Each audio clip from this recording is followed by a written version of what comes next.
I stood by the sink, drying my hands, when I asked him softly, "So, when are we leaving for the trip?" He looked at me, not with anger, not even annoyance, just distance. Then he said it, like it was nothing. "We just needed a break from everything, everything." That meant me. I smiled, I nodded like I understood, but something in me shifted. I didn't cry, I didn't beg, I just turned back to the dishes and kept drying. What they didn't know was, I still had the keys. "Thank you for sitting with me tonight. I don't take it lightly that you're here, listening to my voice. Maybe you've felt something like this too. Not the same story, but the same sting.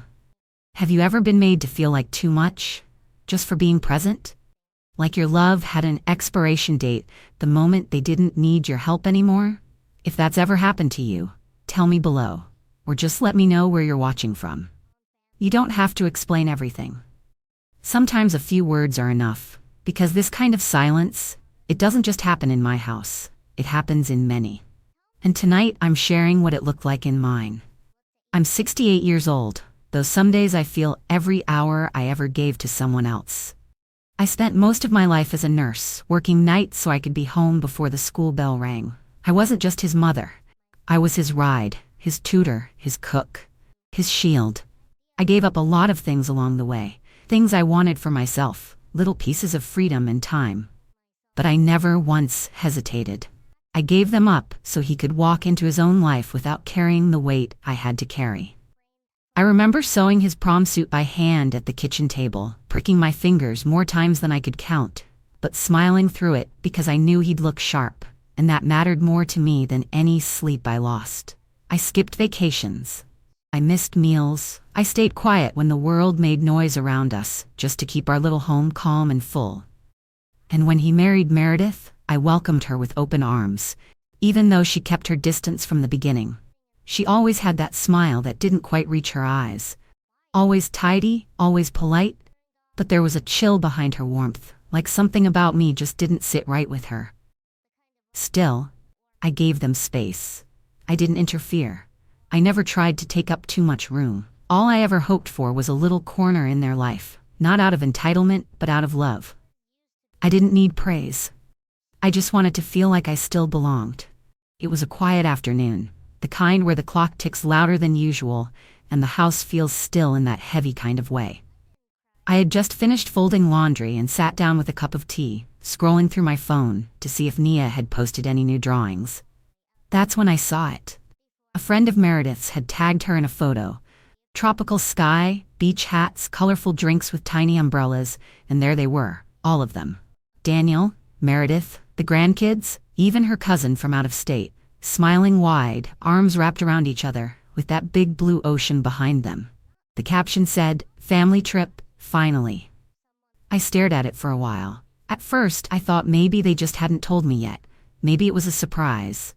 I looked through the photos one by one. Different angles, different meals, different outfits. I counted the rooms mentioned in one of the comments. 3 suites. 3. I counted again, hoping I was wrong, hoping I'd missed something. But no, there wasn't space for me. Not in the pictures. Not in the plan. I picked up the phone, my hand steady even though my chest wasn't. When Daniel answered, I asked softly, "I saw a few photos. Just wondering, am I joining this trip?" There was a pause. I could hear the wind wherever they were, and then his voice came through, light and casual, like it was no big thing. We just needed a break from everything. Everything. I didn't say a word right away. I just listened to him breathe on the other end. Then I thanked him for answering, and said I hoped they'd enjoy their time. I hung up and sat there, letting the quiet press into me. Everything. That's what I was to him now. A weight they needed to put down for a while. A break they felt they deserved. And all I could do was sit there, staring at the screen, wondering when I had become an extra in the life I helped build. I sat in that quiet living room for a long time, longer than I cared to admit, just staring at the spot on the wall where sunlight usually lands in the late afternoon. I kept thinking about his voice, how gentle it sounded, how easy those words rolled out of his mouth. A break from everything. And I knew what he meant. Not work, not bills, not the busy noise of life. He meant me. I wasn't part of the vacation they needed, because I wasn't part of the life they were trying to enjoy. I was the extra chair at the table. The one that gets moved aside when company comes over. The one that's always in the way. Never where it should be. And the truth started to settle in, slow and sharp, like ice melting in the center of my chest. I thought back to the small things. The times Meredith would quietly straighten the napkins after I set the table, or how she'd refold the towels when I offered to help with laundry. I never minded. I thought she just liked things a certain way.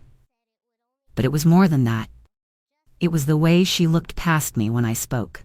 The way she always found a reason to change the subject when I tried to share a story from years ago. Once, I overheard her in the kitchen telling Daniel that I talked too much, that I always make things about me, that my old habits were hard to live with. She said I folded towels like I was still in a hospital ward, and that I had a way of lingering in rooms too long, like I didn't know how to leave. That stung in places I didn't know were still open.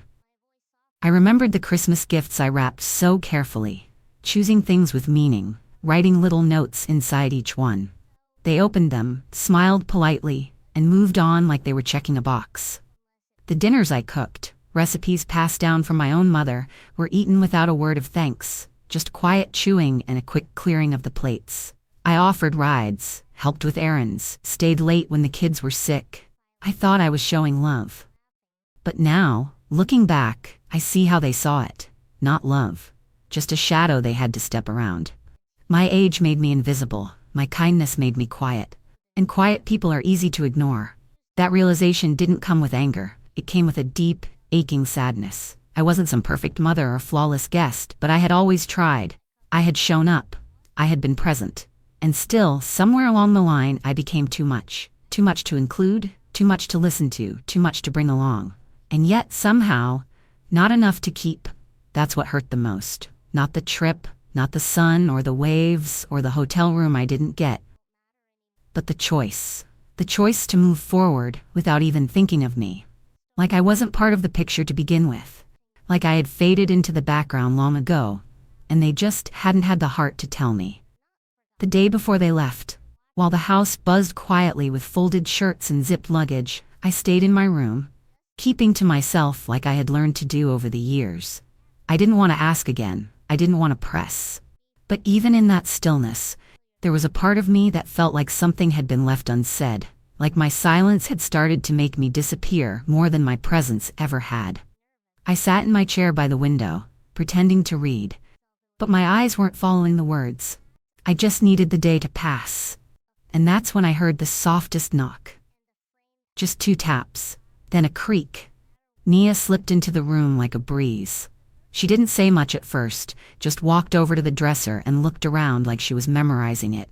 I asked her if she needed anything, and she shook her head, then sat on the edge of my bed, legs swinging just above the floor. Her eyes looked heavier than they should have at that age. She glanced down at her lap and said quietly, "Grandma, I wish you were coming. It's not fair." Those words did something to me, not because they were loud, but because they came from a place that still saw me, really saw me. I didn't know what to say. I reached out and held her hand, and for a moment we just sat there, not saying a word. Then she reached into her bag and pulled out a folded piece of paper. "I drew something for you," she said. "It's us. All of us. On the beach. You're right in the middle." She handed it to me, and I unfolded it slowly. It was crayons and soft lines and bright colors, me in my sun hat. Her holding my hand, Daniel beside us. Even Meredith, drawn with big sunglasses. Everyone smiling. I pressed my lips together to stop them from trembling, and I told her it was the most beautiful picture I'd ever been given. She smiled shyly, kissed my cheek, and before I could say anything else, she slipped out the door just as quietly as she'd entered. After she left, I placed that drawing right beside my tea kettle. I looked at it every morning. It sat there like a question, like a reminder, like a soft voice whispering that I hadn't imagined everything I gave, that I was still a part of something, even if they didn't show it. And the more I looked at that picture, the more I realized something else. Being erased quietly doesn't mean you stop existing. It just means it's time to remember what you still hold. And in that silence, with that little girl's love sitting in color beside me, I made a decision. A quiet one, a strong one, the kind that doesn't need to be shouted to be felt. That evening, after Nia's visit and after the house fell quiet again, I stood in my room for a long time, just staring at her drawing beside the kettle. Everyone was smiling in it. Everyone was together. And me? I was right in the center. Not off to the side, not faded into the edge, but right there, held, seen, included. I think that's what stayed with me the longest. Not just that she had drawn me in, but that she believed I belonged there. And the more I looked at that picture, the more I realized how far they'd moved me out of their lives without ever saying the words out loud. It had been slow, so quiet I almost didn't notice. And I think they counted on that. On me not noticing. I walked over to the dresser and pulled open the third drawer, the one that always stuck a little on the right side. In the back, behind old envelopes and a velvet box that hadn't been opened in years, was a manila folder. I took it out gently, like something sacred. Inside was a deed, simple, clean, still in my name. That cabin on the Big Island, the one we used to visit in the early days before Meredith wanted newer places, bigger resorts, fancier pools. I bought that place when Daniel was still young, before his career took off, before the grandkids. I kept it simple, no fuss, just a quiet getaway with enough space for family dinners and ocean walks. Over the years they started using it more and more. I let them, I never charged them. Never asked for thanks.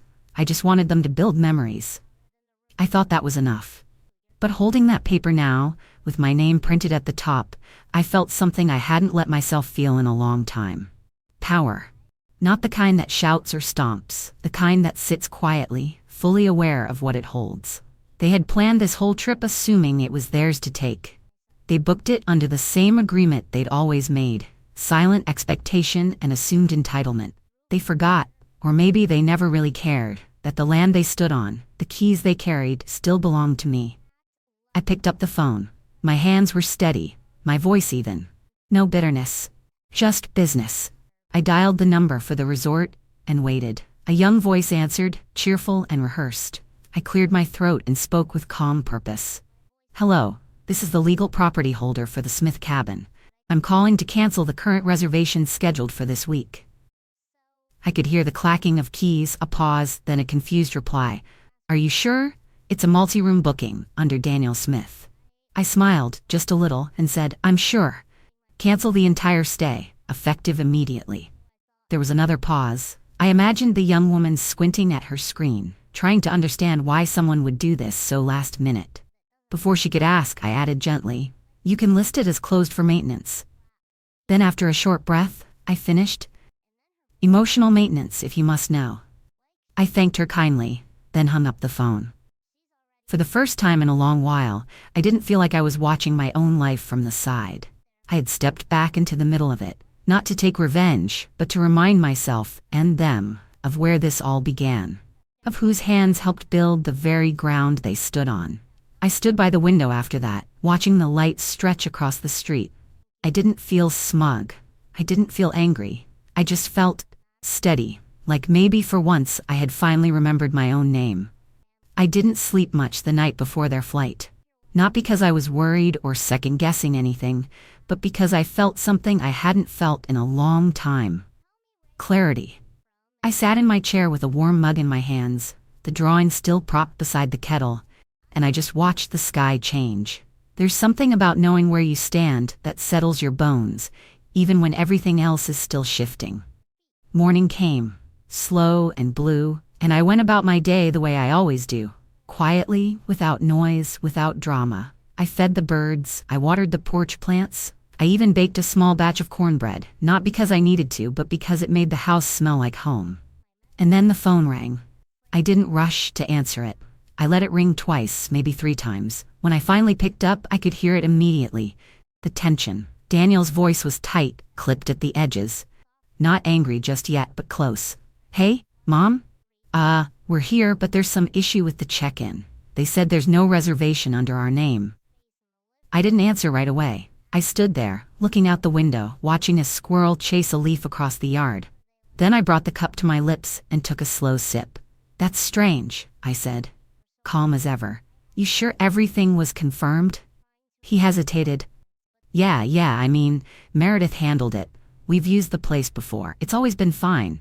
They're saying it's blocked off now. Something about Maintenance? I heard Meredith in the background, sharp and impatient, saying something about calling someone higher up, threatening to leave a review.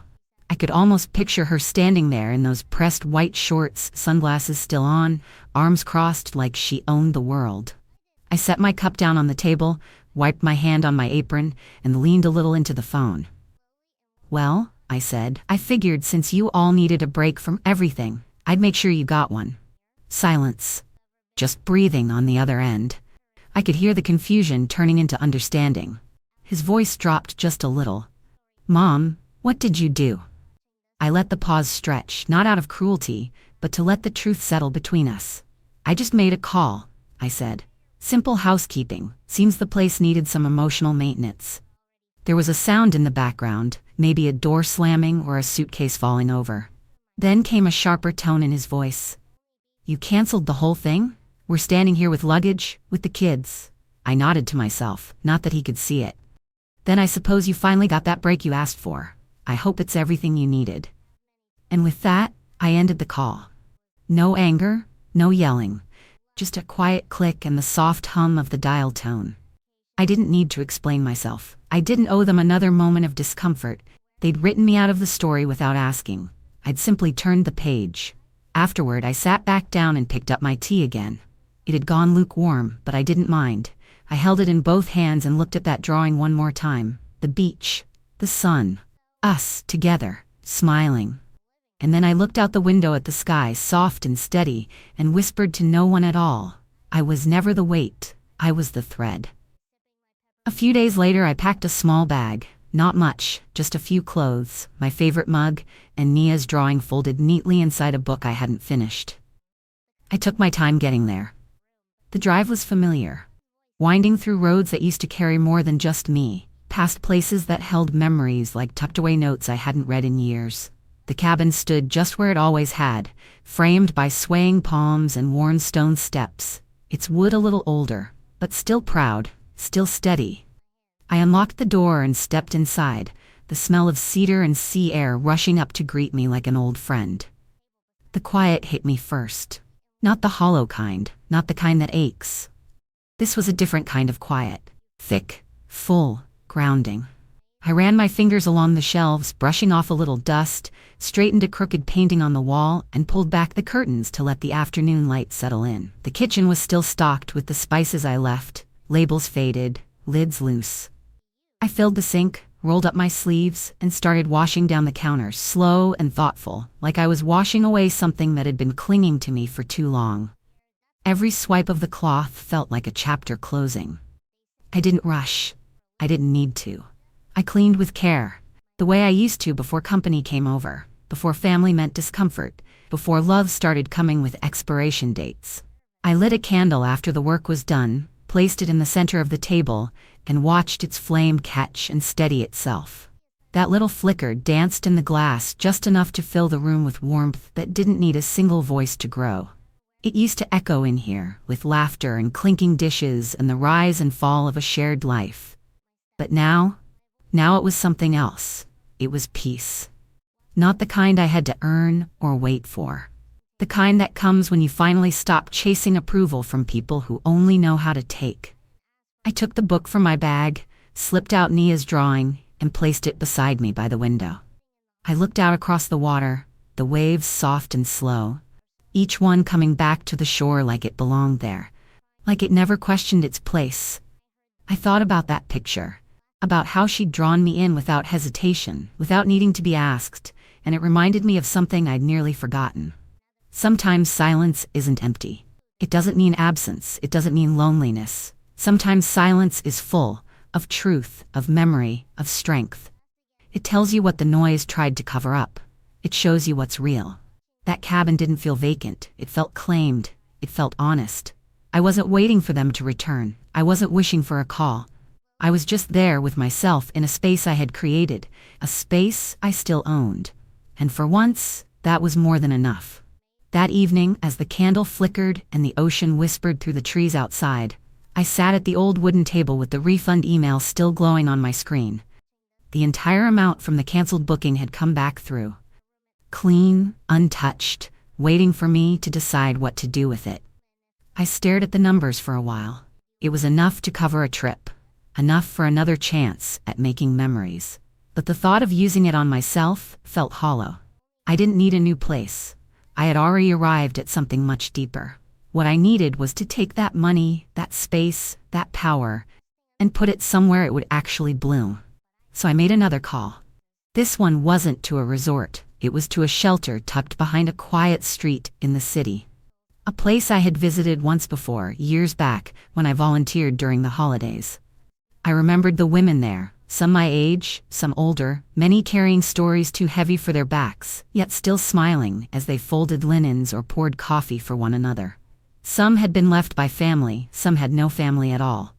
I called and spoke with the coordinator, asked if they had any women in the program who'd never been to the ocean. She laughed gently, said, "Most of them." I told her I wanted to sponsor a trip, a real one. No fuss, no lectures, no conditions. Just rest, just beauty. Just a weekend where they could feel like they belonged on soft sand with the sun on their faces.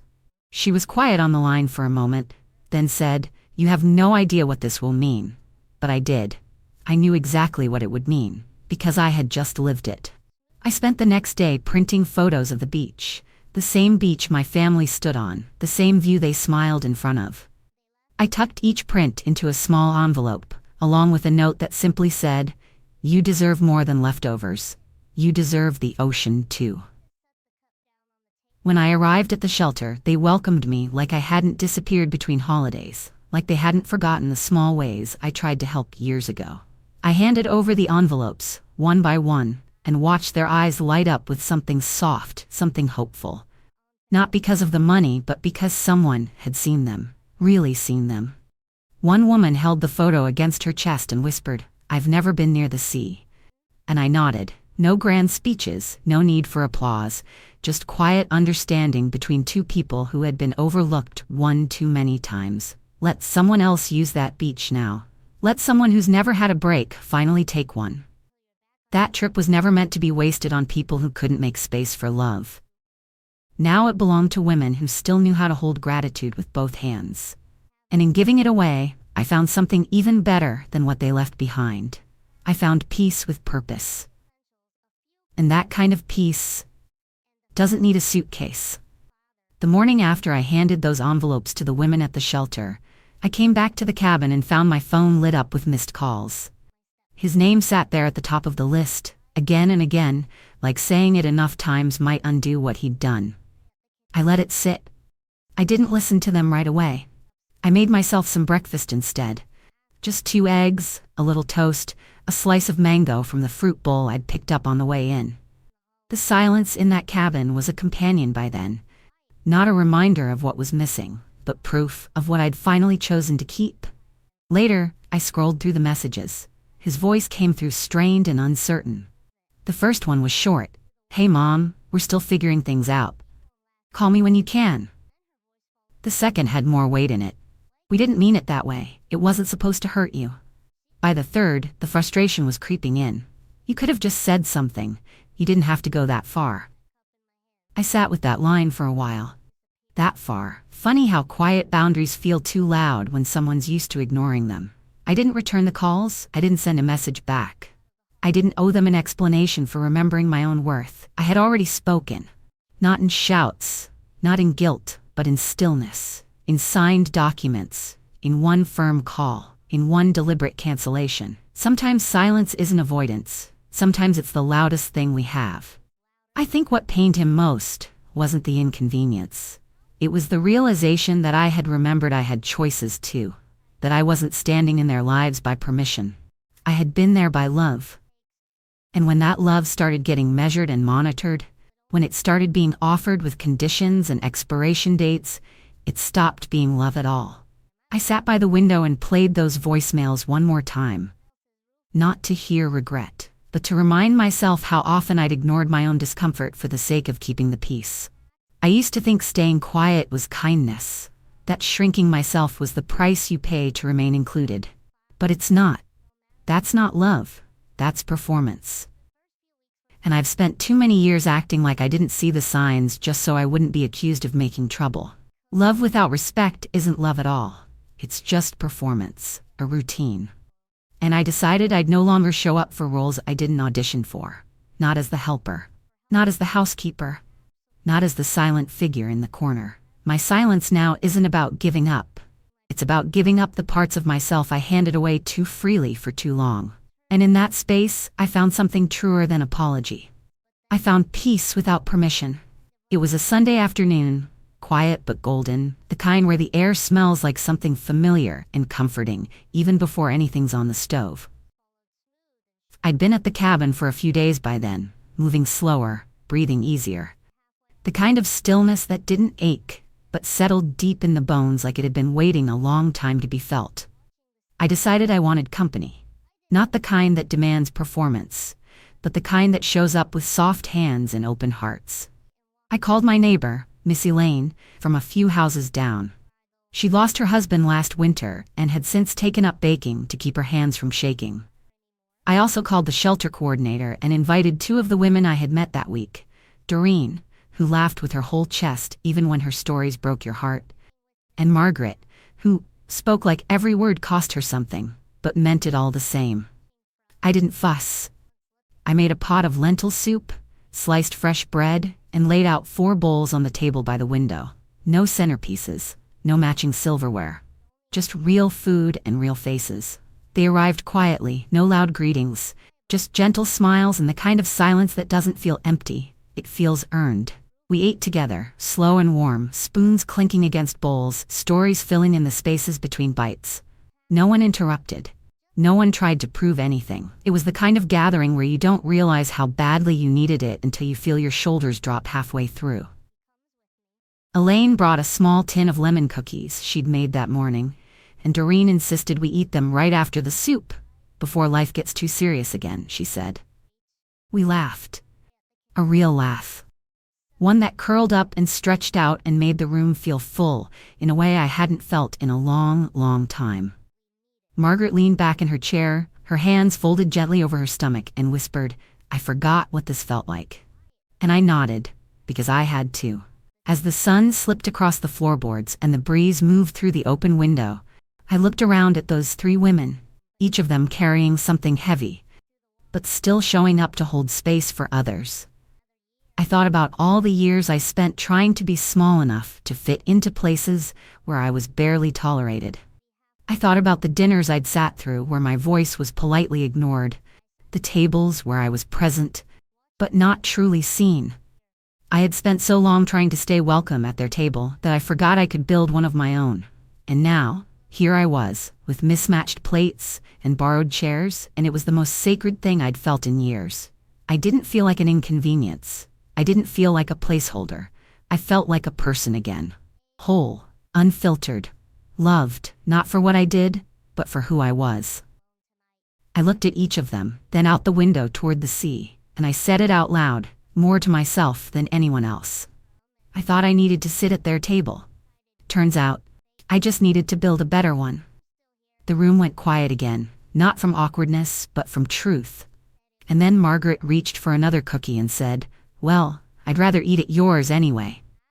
Later, as I cleared the dishes and wiped down the table, I looked at the empty bowls and the folded napkins and felt nothing missing. Not a thing. I didn't ache for their invitations anymore. I didn't wonder if they'd call. That longing had faded, not from bitterness, but from being filled by something better. So I ask you now, wherever you are, have you ever been uninvited to something you helped pay for? Have you ever built a life with your own hands, only to find yourself standing outside the door, waiting to be let back in? If you have, maybe it's time you built your own table too. One where your laughter is welcome, your stories are heard, and your name isn't forgotten when the guest list is made. They said they needed a break from everything, like the weight of my presence was something they could leave behind with the luggage tags and sunscreen. But once upon a time, I was their everything. The one who held the pieces together when life tried to pull them apart. The one who stayed up through sickness, through storms, through silence. That's what they forgot. But I didn't. I remembered. I remembered whose name was on the deed. I remembered who kept the lights on, who packed the lunches, who stood quietly in the background while they took center stage. I remembered the strength it takes to love without being loved back the same way. And more than anything, I remembered that peace isn't something they can give or take. It's something I choose. And I chose it. Finally.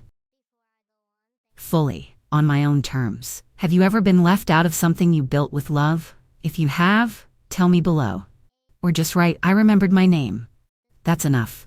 Because sometimes reclaiming who you are starts with being willing to walk away from who they made you feel like you were.